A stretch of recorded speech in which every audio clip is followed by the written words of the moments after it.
হ্যাঁ, লেখক সবাই তো হতে পারে না। একটা বই লিখতে হলে প্রায় ২ বছর ৩ বছর ধরে ভাবা যায়। একজন আর সেলিব্রিটি হয়ে সাথে, সাথে সে আজকে সেলিব্রিটি কালকে একটা বই লিখে মার্কেটে সাপ্লাই করে দিল।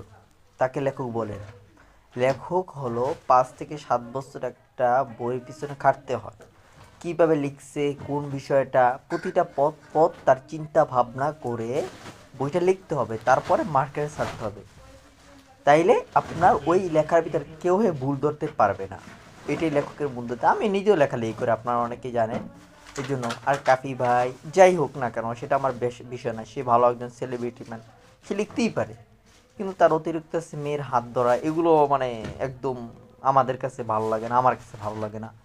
আর এবং কি এগুলো আছে অনেক সেলিব্রিটি এগুলো পছন্দ করে না, কারণ আজকে পর্যন্ত আমি কোনো সেলিব্রিটি দেখলাম না সে যেমন একটা মেয়ের হাত ধরছে, যেমন প্রাক্তন হিসাবে একটা কথা বলতেছে, এগুলো কেউ কখনো করবে না।